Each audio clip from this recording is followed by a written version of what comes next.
Cum s-a produs până la urmă împăcarea dintre tine și Shatra Benz? A avut un rol și Nosfe în toată această împăcare? Voi fi prezent pe întregul show ca și membru Shatra și vom cânta toate piesele pe care și le doresc fanii. Și urmează să vedem și un material full Chilafonic Shatra în viitorul apropiat? Am tras o strofă pe o piesă nouă, Shatra, de pe următorul album care o să iasă.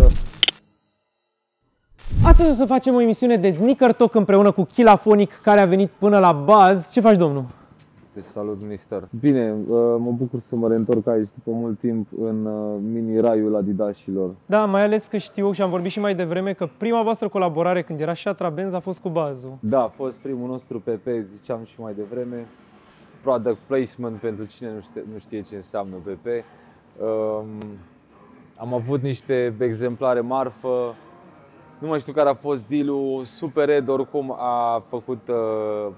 a creat legătura. Da, a fost cool. Eram super independenți.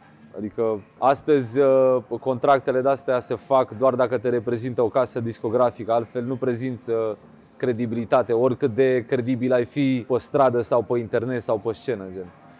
Dar uite că pe atunci a fost un breakthrough al nostru și s-a întâmplat și erau și ei la început de drum, cred că la fel de revoluționar ca și noi și de asta ne-am înțeles, ne-am adunat prin asemănare, probabil. Da, eu în momentul ăla, fix atunci, în momentul ăla am început eu toată nebunia asta cu Adidas și știi, și mă uitam la tot ce se întâmpla, da, fenomenul când a fost Shatra, cam în perioada aia m-am apucat eu, 2015-2016 de Adidas. Ok. Și cam atunci a fost și fenomenul cu Shatra la Buzz.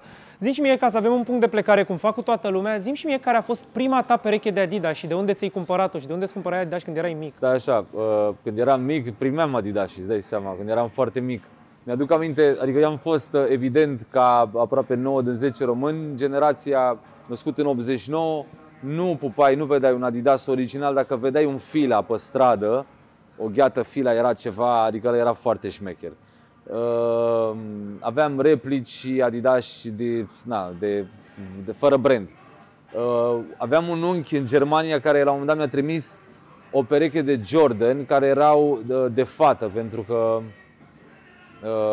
neapărat pentru un roz pe care îl prezentau, pentru că există rozul și pentru noi, dar pe atunci în 90 nu prea era rozul asociat cu masculinul și modelul în sine era un pic feminin, dar îți dai seama, copil fiind, am pus Jordania în picioare și nu avea nimeni Jordan ca mine la bloc, nu mai știu ce model era, cred că era un Flight ceva, dar nu mai știu. Vorbim de 96. De 96. Atunci adică chiar nu puneai mâna pe Jordan nici în afară. Știu exact că era 96, da, bro, e fucking crazy.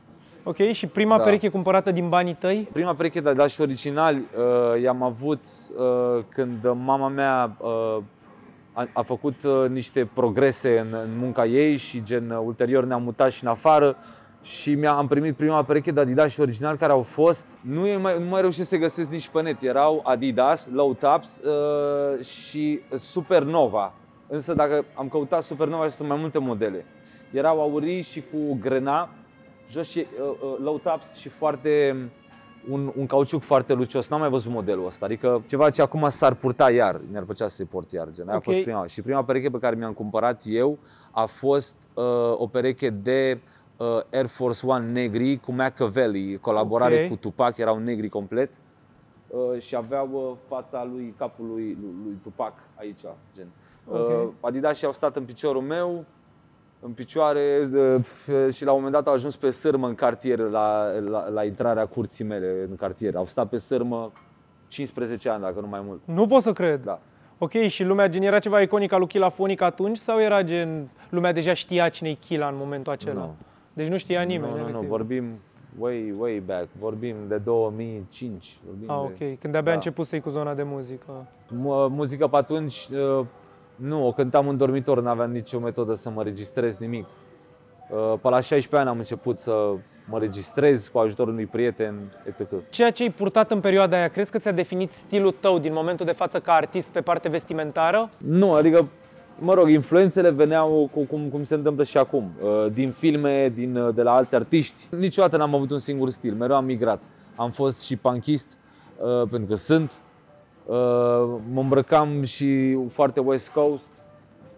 Am crescut cu muzica aia foarte mult. Apoi mă îmbrăcam foarte New York, foarte East Coast, adică mereu am migrat. Am și o parte spirituală pe care, gen, cred că se vede și în stilul vestimentar de multe ori. E un mix. Îmi place cultura asiatică, cultura japoneză. Nu sunt un fashionist, ador stilul universal, adică stilul de pe întreaga planetă și amestecul trebuie făcut cu atenție, atâta timp cât e armonie și se respectă și originea. Aia înseamnă styling, gen, și stil. Cum s-a schimbat pentru tine momentul tău de început al carierei tale muzicale cu momentul actual pe parte de haine? Cât de greu se făcea atunci rost, cât de greu puneai mâna pe ele, cât de mare bătaie de cap era pentru că trebuia, poate aveai un concert. Cum era atunci să te îmbraci la un concert? Păi nu-mi permiteam. Nu-mi permiteam să-mi cumpăr atâtea. Eu nu am cerșit părinților, deși au avut grijă că nu-mi lipsește nimic niciodată, dar n-am sărit calul, n-am cerut mai mult decât am simțit eu că e ok să cer. Până când am început să-mi permit, nu știu, la început niciodată nu m-am împiedicat, nu m-a ținut în loc ca și să mă simt, să mă cred într-o zonă de muzică, hainele, nu asta m-a definit. Asta e ultimul înveliș, efectiv. Adică pot să stau și astăzi, mă mai port câteodată la Converse negri, clasici negri, îmbrăcat cu blugi negri, un tricou alb, știi ce zic? Și atât, simplu. Și un ceas adevărat pe mână. Adică e perfect. Adică uite că asta mă întreabă și pe mine lumea. Și mă simt la fel de șmecher ca atunci când pun ceva scump pe mine. Uite că tu ești unul dintre artiștii care se îmbracă mega extravagant și mega tare din punctul meu de vedere. Are o combinație de stiluri destul de interesantă și de fiecare dată lumea mă întreabă, uite că Chila n-a apărut în How Much și în toate chestiile astea. Și asta e un alt lucru mega important pe care l-ai zis și mai devreme. Mi se pare că nu pui așa de mult accent pe haine. Da, nu pun și de ce nu m-am asociat cu acel format al tău și până acum, că lumea să știe, noi mereu ne întâlnim și vorbim despre foarte multe chestii și am vorbit despre interviul ăsta de atâta timp. Cred că e un an, bro, dacă nu exagerez. Un an și, mai bine. Însă eu nu rezonez și nu mă regăsesc în moda asta. Sunt mai multe ramuri în modă. În ramura asta care, gen, acum este foarte actual hip-hop-ul, branding-ul la vedere, gen, și logo-ul. Este un stil. Spre exemplu, Off-White-ul sau, adică mi se pare șmechere, dar nu mă definesc pe mine, nu mă regăsesc cu ele. Am piese care costă câteva sute de euro, am piese care costă câteva mii de euro, dar nu au logo vizibil, nu au logo la vedere, știi ce spun? Și ăla-i couture. Iar eu atunci nu rezonez, n-are sens să vin să-mi explic, nu mă simt că fac parte. O singură dată am făcut. Și îmi place să le port, dar adică nu vreau acum să denigrez lumea care face asta, dar uite ăsta l-am pe ăsta, costă atât. Eu nu mă prezint în felul ăsta. Îl vezi pe mine, dacă știi să citești și știi ce e original și așa, îl vezi pe mine, citești, știi pentru tine, gen. Nu pot să-ți dau eu din gura mea, gen. Ok, am așa înțeles. sunt eu. Că toată lumea m-a întrebat de ce Chila n-apare, mai ales că Chila se îmbracă. O singură dată am reușit la Hustle, nu știu dacă tu ai văzut sau Ryan, la Hustle am reușit să filmăm și atunci avea o piesă mega unicată, aveai nebunia aia din Amsterdam pe care de-abia ți-o luasei, baticul ăla. E o doamnă, o creatoare de modă care lucrează și adică lucrează cu mari creatori de modă, are prezentări și la Milano, a lucrat pentru artiști pentru actori din Hollywood. Meryl Streep, femeia asta, gen, am întâlnit-o random și face piese unicat și aia făcută de mână. Durează foarte mult să creezi o pălărie, e o ciupercă imensă. Mulți spun că arată Apreș, Maramureșan, poate seamănă. E făcut din același material, gen, aduce, nu? Da. Și piesele sunt unicat, are și niște căciuli din lână cu coarne care stau 3D tricot.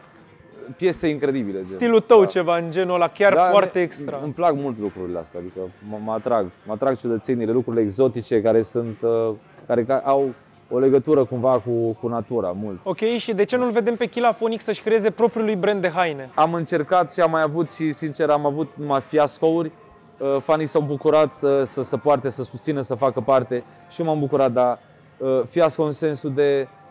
M-am oprit pentru că nu ofeream materialul de care eu eram mândru să-l ofer. Când pun un material pe tine, pielea ta nu vreau să-l perceapă ca fiind un material sintetic mort, vreau să simtă cât mai mult bumbac, să simtă organic, viu, calitate, să-l simți să te mângâie acel tricou. Okay. Și să stea băt, să nu se lase, să nu-i vezi gulerul cum pierde sau... are un scris brodat sau și să se lase un în prins jos. și să se lase în jos. Da, nu, e horror că se întâmplă chestia asta. Deci cam asta a fost de fapt problema la tine, de asta n-ai ieșit brandul lui Chilafonic. Când o să pot, mi se pare că nimeni nu face mai bine decât Porc. Pot să-ți dau și eu niște contacte, acum am reușit să fac rost de niște intrări pe zona asta de haine, pot să-ți aduc materiale să le vezi tu. Chiar am reușit să găsesc. Porc sunt foarte șmecheri, nimeni nu face mai bine. Am reușit să găsesc. Eu aș vrea de acolo în sus. Ăla e standardul meu. Eu nu te-aș vedea pe tine să faci ceva cu un logo, cu o chestie. Eu te-aș vedea pe tine să faci niște produse care sunt unicat sau niște produse care sunt la alt nivel față de un tricou basic cu un print. Să aibă identitate prin croitură, nu? Și să fie crazy, adică să fie o chestie crazy as fuck. Stil și felul în care te îmbracă, da. Adică nu doar printr-un print basic. Prin branding-ul, da. Adică să nu fie logo, uite cum e la Porc, știi asta? Ok, asta e stilul pe care l-a abordat de Lyric. Dar și la multe altele, da. La tine aș vedea o nebunie totală, deci cred că la tine aș vedea fix stilul ăla cum ai avut pălăria aia. Deci oricum, mă gândeam acum, albumul ce l-am făcut tribut tatălui meu, Osvaldo, aș vrea să-i dedic ceva, deci cu prima ocazie, prima colecție va avea inclus și un extra pentru Osvaldo, da, o să fac ceva mișto. Cum a fost albumul? Cum a fost să-l scrii? Cum a fost să concepi albumul? E cel mai greu album al meu, adică momentan încerc să fac altul, să lucrez la altul, dar merge foarte greu. Nu sunt în stare să fac unul mai bun decât Osvaldo momentan. Am depus de 2 ori, odată pun din pasiunea mea, din conexiunea mea cu fanii și așa mai departe, și a doua oară am pus încă o dată 100% pentru tatăl meu, gen. Și e foarte greu. Acum nu știu de unde să găsesc inspirație. Încă o dată 200%. Știi? Deci să găsesc o motivație. O să mai dureze până vedem următorul album al lui Chilafonic, asta ce înțeleg eu. Da. Dar single-uri urmează să mai vedem ceva toamna asta? Poate o colaborare cu Shatra? Da, clar, vor mai exista piese cu Shatra. Voi avea niște single-uri rock pentru toamna asta.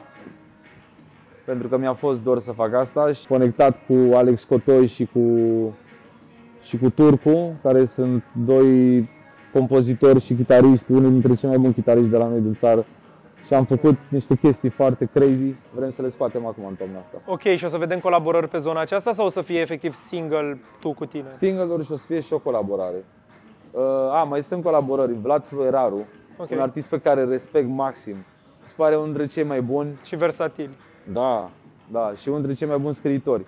Și avem o piesă împreună, am filmat și un clip. Mai am o piesă cu fratele Macanache, al lui, cu mine de pe albumul lui, sunt onorat să fiu pe acel album. Am filmat acum câteva zile, clipul e crazy, am îmblânzit 2 țapi așa de mari și am mirosit 2 zile la țap. Nu pot să cred. Da. Ok. Adică țapii de la noi din clip, când îi veți vedea relaxați la noi în lesă, nu sunt dresați sau puși de stăpân să stea așa. Ăsta e meritul nostru și mult al meu. Te-ai chinuit. Foarte mult și cred că încă miros vârfurile degetelor a țap, sincer. Mai ales că e perioada lor de împerechiere și miros îngrozitor de puternic. Că tot am vorbit și am deschis subiectul Shatra. Am văzut că ați avut 2 apariții împreună până acum. Ai folosit wildcard-ul tău și mai departe. V-am văzut la Analog Festival că ați ținut un show destul de mare împreună. La Mioveni ne-am trezit că suntem pe aceeași scenă toți și evident că nu știu. Cred că încercam să ne sunăm și sunam ocupat pentru că ne sunam în același timp. Ok. Că ne doream toți chestia asta cumva, adică mai mult eu și Luca. Și am zis, hai, facem, băgăm, da. Trimitem playlist-ul ca să-l învăț, să știu ce. Mi-a trimis playlist-ul și am băgat cu ei, a fost o emoție. Oricum știai piesele, n-ai cum să-mi zici că ai uitat din piesele. Da, absolut, nu. M-am încurcat la o singură piesă, fix pe strofa mea, da. Dar eu mai pățesc așa cu piesele noi. Să știi că se simte atunci când stai off și nu stai cu băieții.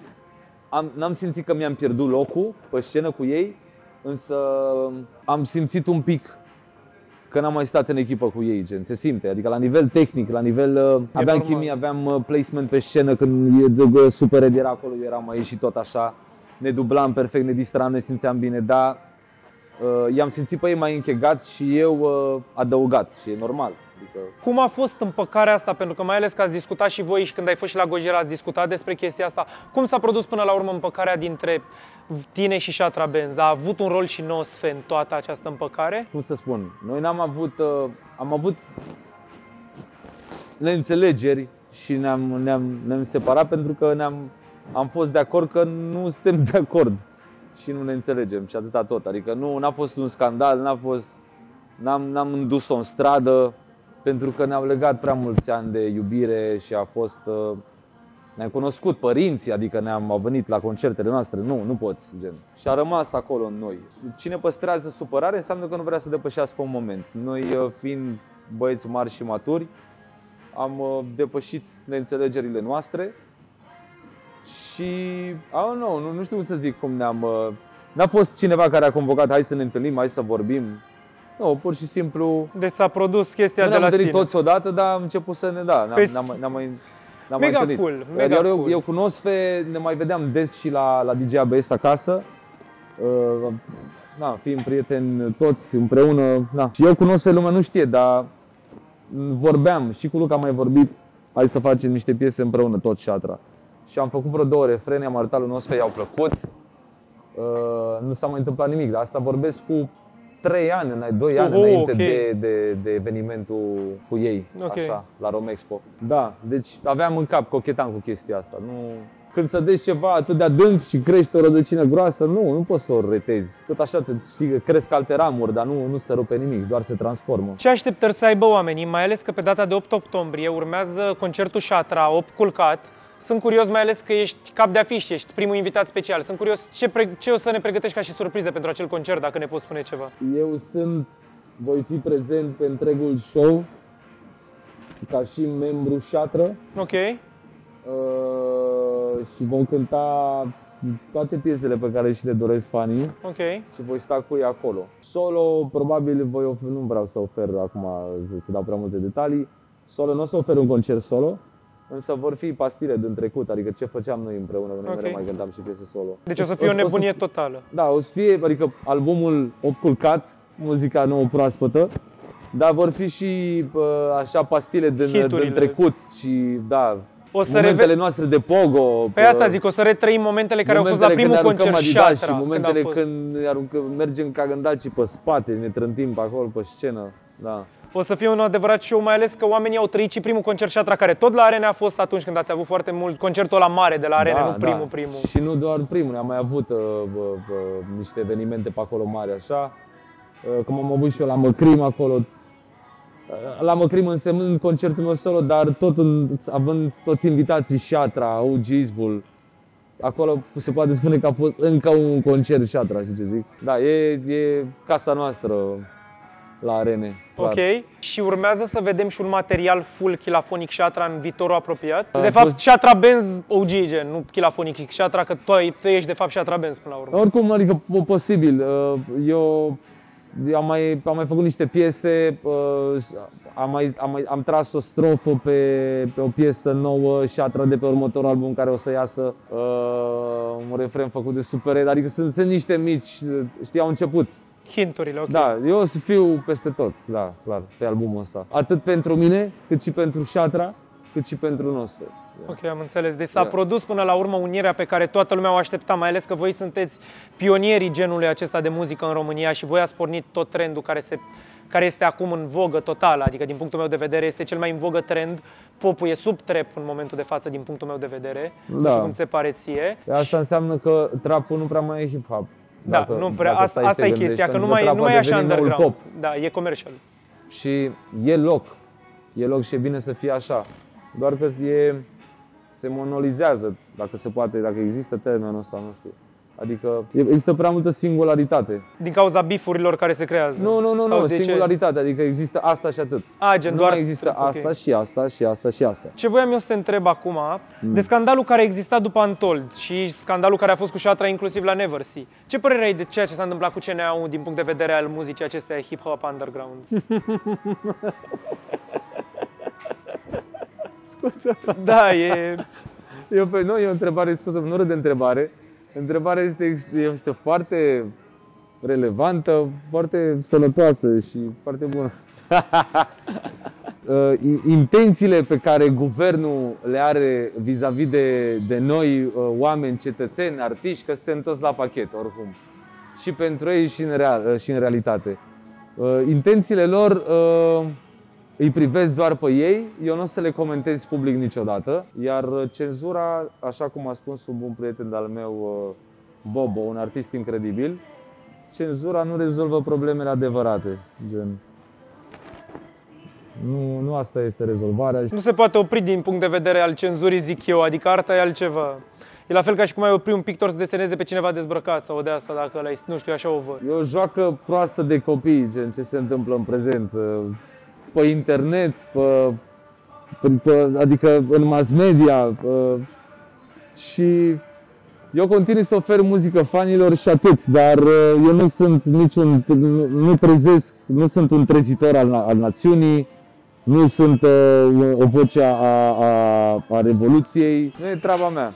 Eu stau în jungla mea, când sunt concerte vin să fac concerte și atât. De asta nu sunt pe nicăieri. De asta n-am mai venit în locul ăsta șmecher de atât de mult timp. Și mă bucur că am reușit să vin și îți mulțumesc ție, gen. Mulțumesc și eu foarte mult că ai venit. Zi-mi și mie care a fost cel mai tare concert al tău. Petrecut în ultimul an de zile, pentru că știu că ai vorbit și la Gojira de cel mai tare din trecut. În ultimul an de zile. Multe, da, adică sunt câteva, e greu să alegi unul singur. Din ultimul an? Da. Ok, la Chișinău. Am cântat recent la Chișinău. De ce la Chișinău? Pentru că la Chișinău publicul gusta foarte mult acele, așa cum ca și mulți alți artiști, noi avem o paletă, fac o paranteză, avem mai multe piese, avem și piese de stradă, avem și piese de suflet, și piese despre familie și așa mai departe, ok? La Chișinău oamenii gustau foarte mult poezia și piesele cu substanță densă, știi? Okay.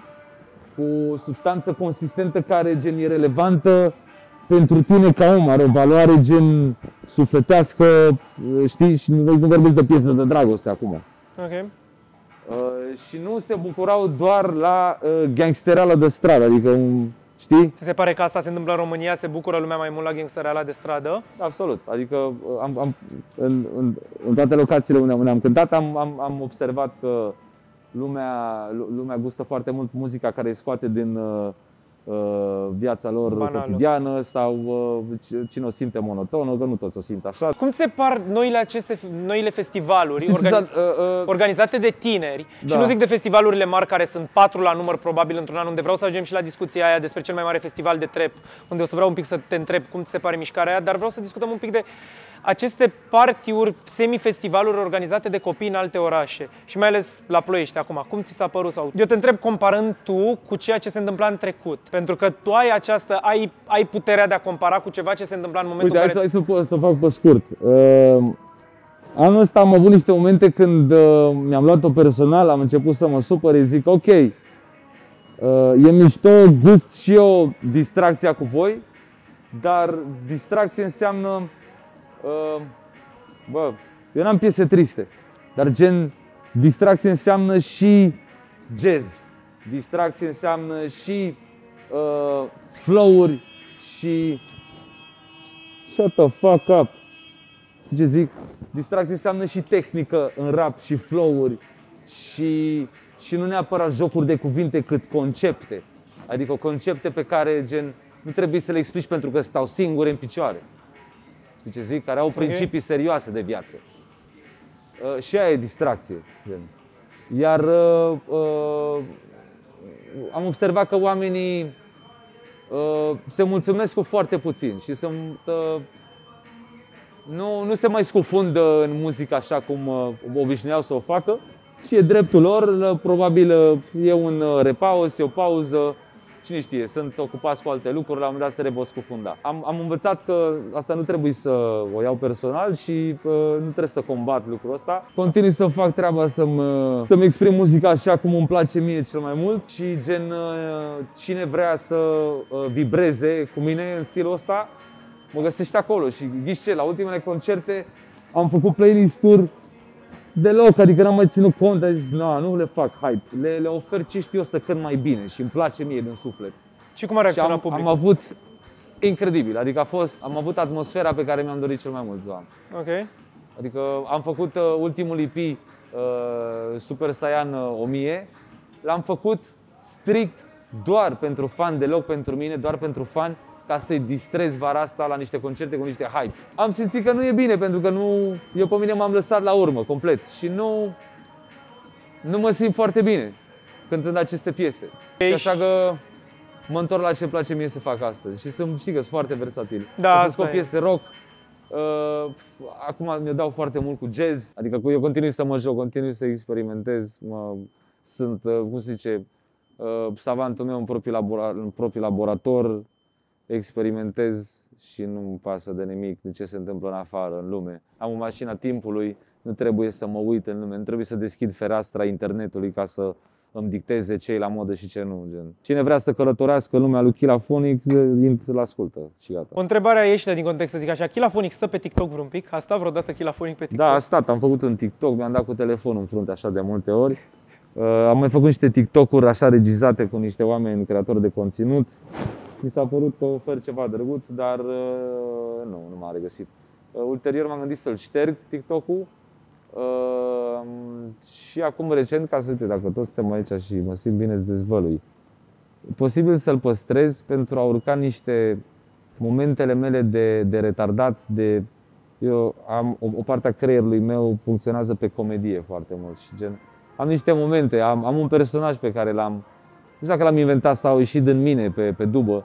Este un raver precum, nu știu dacă îl știți pe Vikingul, gen, este un norvegian, viking, raver pe stradă, dansează, nu știu dacă știți pe ea. Eu nu iau boabe, dar intru în rolul ăla foarte bine, îmi ridic pantalonii sus, mă încordez mult și am un fluier. Și sunt foarte autentic, ai crede că sunt pe ceva, gen. Și am niște momente de-astea de retardat și e posibil să le urc pe toate ca să mă distrez lumea. Că sigur sau îl șterg și dacă îl șterg o să șterg și Instagram-ul. De ce? Că n-am nevoie de ele. Nu e o unealtă pe care o folosești? Da. Dar nu crezi că poți găsi și alte metode de exprimare?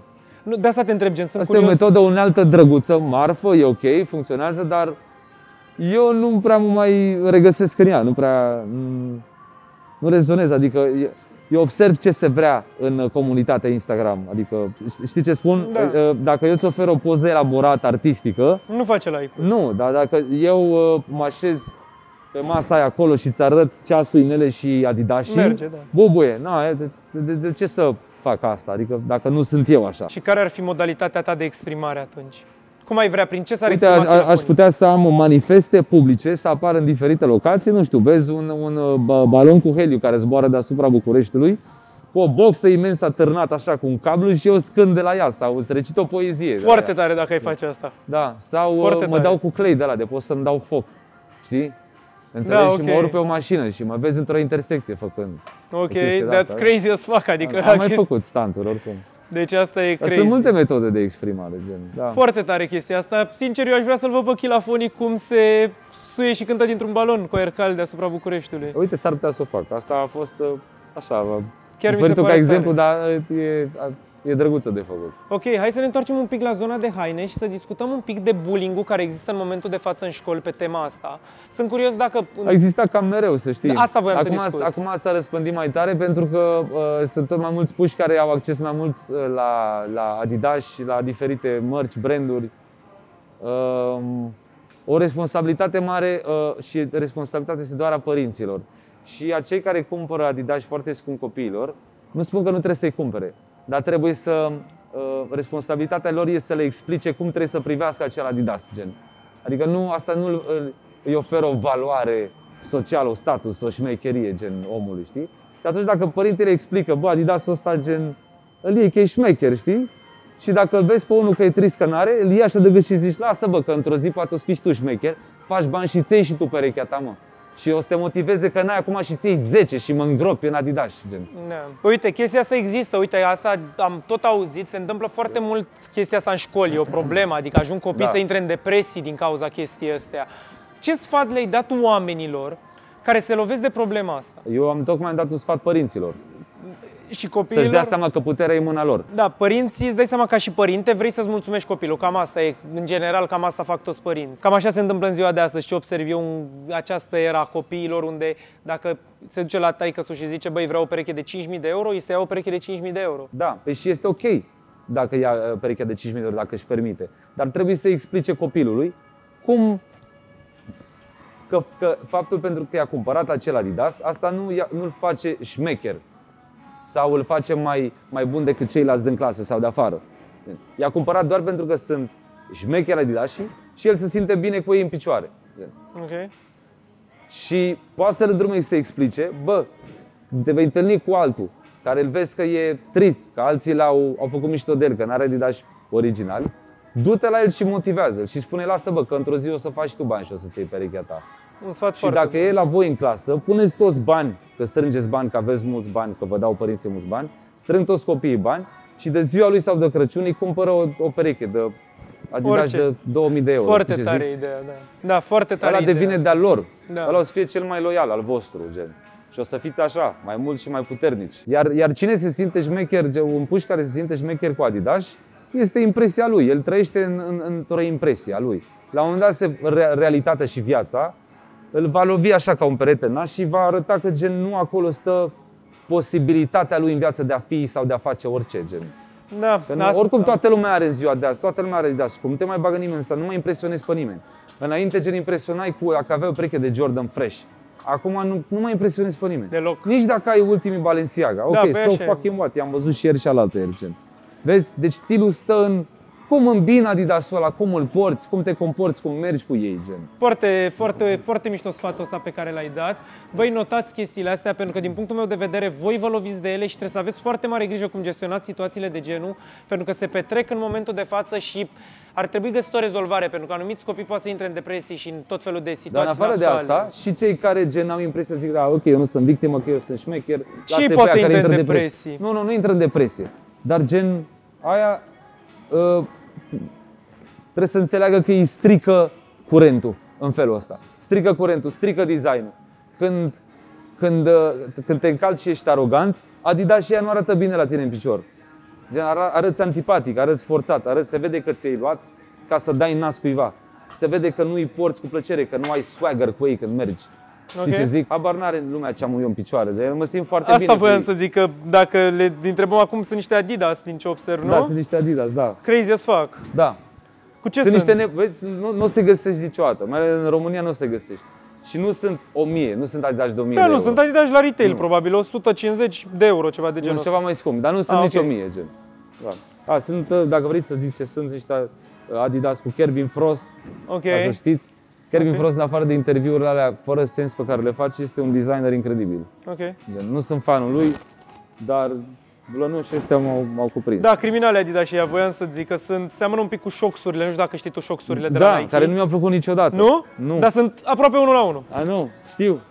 Deci efectiv 1 la 1. Zi-mi și mie, ce pereche de Adidas și-ar dori Chilafonic, dar nu reușește să pună mâna pe ea sau nu dorește să arunce? În afară de Nike-urile din Back to the Future, nu? Da, alea, da, e vorba de altceva acolo. Sunt 7000, dacă îi mai 12.000, ceva de genul, da. Nu e o sumă exorbitantă pentru nimeni. Eu pot să-i dau acum, dar e stupid, de ce să dau 12.000 pe aia? Pe asta zic, adică e o operație. Dar ceva așa, un holy grail pentru toată viața ta, ceva poate pe care te-a marcat când erai mic, poate ai văzut ceva și acolo ți-a rămas. Băi, au fost unii, i-am avut și nu-i mai găsesc, dar nu mai există. Dar nu mai știu cum se numeau.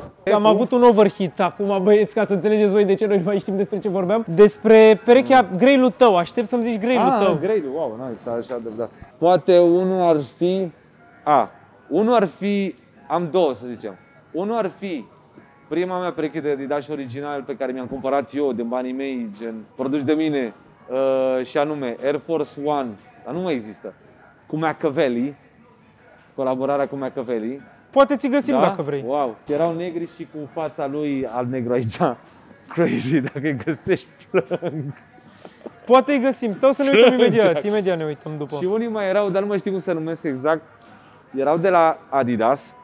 Înalți, aici arătau ca un moon boot, aveau limba extrem de mare, floarea, eu îi aveam cu gri și erau ceva cu moon, ceva de cred că moon boot sau nu mai știu, ceva asociat cu luna, da? Ok. Arătau ca un superstar aici, mai umflați, foarte umflați și aici chiar și spatele extrem de mare. Bro, arătau albi așa, ceva imens în picior. Ok. Și nu i-am mai văzut la nimeni în picioare, i-am purtat eu în 2008. Aveam 8 ani. 2009, da. Da, ok, eu nici nu știam ce să ia Adidas și în momentul ăla mă îmbrăcam cu skatere, atunci era American Skate, Supra, Și altă... Da? Păi eram mic, adică. Da. Că e diferență foarte mare dintre noi doi de vârstă. Adică Țin minte, venisem în țară cu ei și stăteam în Italia deja și m-am întâlnit cu un prieten și mi-a zis, bro, ce să ia? Și am zis să-ți plac, era fratele meu din copilărie de când eram așa. Și eu am descălțat și i-am dat lui direct. Foarte mișto gestul. Când m-am întors în Italia, nu mi-am mai găsit în niciun magazin. Oh, no! Și îmi plăceau cel mai mult. Deci puteai să porți orice pantalon, aveai ceva alb, imens așa în picioare. Imens. Before Jeremy Scott. Știi cine a scos asta? Acum? Leveu. A scos LV o pereche, se numește LV Maxi Trainer, fix ce mi-ai descris tu, este acum lansată de LV. Bă, tu ești un zeu al Adidasilor. Bă, m-am apucat de mult, gen. Imaginează-ți că eu când m-am apucat de nebunia asta cu Adidas în România, eu eram cel mai mic dintre toți. Adică eu eram puștan, gen, efectiv eram un copil și toți aveau 18, 19, 20 de ani. Eu aveam în momentul ăla 14-15 ani. Și de asta am și avut avantajul ăsta de a putea să zic așa, am și speculat nișa asta, gen reușind să mă duc în online cu zona asta. Nefiind nici nimeni și fiind singurul din zona asta care, să zic așa, nu era camera shy, n-avea problema asta cu filmatul, pentru că în perioada aia oamenii de 20 și 20 de ani nu le plăcea, adică știi cum e, și cu oamenii în vârstă acum e greu, adică e o diferență ce s-a întâmplat. Mai am 2-3 întrebări pentru tine și gata cu sesiunea asta de Sneaker Talk. Trecem la shopping pentru că mi-ai zis că ești nerăbdător să faci niște cumpărături. Abia am văzut 5 perechi care îmi plac. Deci gata, ești... Yeah. Zi-mi și mie, cine crezi că este următorul artist din România care o să ajungă sus? 9-11. 9-11, nu? Yeah. 9-11 artist slash producer. Nu știu dacă e producer slash interpret sau... I don't know. Ai o chimie cu el oricum. Clar, chimia noastră este un fel de, nu știu, Goku, Gohan, cam așa, gen. Pasionat de anime-uri? Ești pasionat de anime-uri? Da. Ce ai văzut? Acum, vorbeam de Dragon Ball e, my favorite. Ai văzut Naruto? Naruto nu m-am uitat niciodată, respect, mi se pare tare, nu. Avatar mi-a mai plăcut. One Piece ai văzut? Nu, știu despre, nu știu. Auzi, dă-mă o părere. Serialul care s-a făcut pe Netflix, One Piece, nu m-am uitat, încă nu m-am uitat. Nu m-am uitat. Am văzut că are mega buget. Dar ce-ți recomand? Attack on Titan. Trăit. Mi l-a sugerat, l-am văzut, mi l-a sugerat Kid în 2017, când mi-a dat și o brățară cu un simbol al lor și l-am purtat în dreaduri. Da. Acum s-a terminat, s-a terminat după ce au fost toate luptele cu titanii și așa, s-a terminat acum cam aproape tot. Da. Merită să te uiți la tot acum. Sunt niște povești în anime-urile astea, știi? E o cultură pe care lumea acum o vede altfel și toată lumea judecă și cultura asta de anime-uri, știi? Și eu l-am cum ar fi, eu aici l-am tatuat pe Jiraiya, știi? Din Naruto. Ce tare. Și lumea încă judecă toată chestia asta, că vede anime-urile ca pe niște chestii de copii. Da, bro, eu acum studiez filmele lui Akira Kurosawa, în sensul că le văd pe repeat într-una. Mi-am luat un videoproiector și mă uit la ele constant și realizez că acolo sunt bazele animeurilor de astăzi. În felul în care jucau actorii, mimică expresivă, dialog și cadre. Mă uit la filme cu samurai, văd ce se întâmplă în animeuri din 80 și până încoace. Adică, mega cool și zona adică asta. E o lume, nu sunt desene animate și atât. Păi e o altă lume doar cu altă grafică. Da, doar că nu sunt persoane reale. E tot cinematografie, părerea mea. Mai am o întrebare pentru tine. Zi-mi și mie și gata, am terminat. Care este artistul cu care Chilafonic și-ar dori cel mai mult să aibă o colaborare și poate n-a reușit până acum, poate urmează, poate e ceva ce deja ai făcut și vrei să anunți? Există pe cineva pe care Chilafonic ar vrea să-l aibă împreună cu el pe o piesă? Da, sunt mulți, sunt foarte mulți. Vorbim în general de artiști oriunde din lume, nu? De oriunde. Mi-ar plăcea foarte mult să am un rol oricât se poate de mic, să pot să am un început într-un film de lui Quentin Tarantino. Ar fi un vis, o onoare. Gen, aș da tot ce am mai bun din mine. Gen. Muzical mi-ar fi plăcut, și spun mi-ar fi plăcut pentru că nu știm unde e Kendrick Lamar astăzi, dar unde era cândva mi-ar fi plăcut mă întâlnesc cu acest artist. Ok, deci Kendrick Lamar pe parte muzicală ar fi un artist cu care Killa ar fi vrut să facă o colaborare. Da, ca să rămânem în contemporan în ce se poartă astăzi în lumea internetului. Că dacă ar fi să-mi folosesc monezi de aur pentru dorințele astea, sunt artiști de... Să poți să-i renaști sau... Adică Kendrick n-ar fi prima alegere, știi? Nu vreau să-i renasc și din cei care încă sunt în viață. Mulți alții. Băi, cam asta cred că a fost cu clipul de astăzi de Sneaker Talk. Ați aflat o grămadă de informații, mai ales și despre concertul de pe 8 octombrie, care o să fie la Arenele Romane, da. Cu Shatra Benz, unde Killa este pe scenă, împreună. Tot concertul, dar nu tot concertul, jumate o să fie un public în Pogo. Ok. Yeah. Eu l-am făcut în Mosh Pit, eu am sărit și la Mioveni, pe piesa Start. Păi, de asta îți mai rup picioarele uneori. Am sărit și mi-am ales o latură și mi-am dat-o cu ea acolo, gen. Să știe că o să fac asta și acum. Ok, deci băieți, vă așteptăm acolo, o să fiu și eu, chiar sunt curios ce show o să iasă după această reuniere și după ce nebunie o să fie total acolo. Da, fraților, eu am fost Georgescu, Chilafonic aici, ca de fiecare dată nu uitați de like, share, subscribe, toate alea rele, nu uitați de dați follow pe Instagram, Georgescu, Chilafonic acolo. Și da, fraților, ne vedem duminică la clipul de Sneaker Shopping. V-am pupat, pa!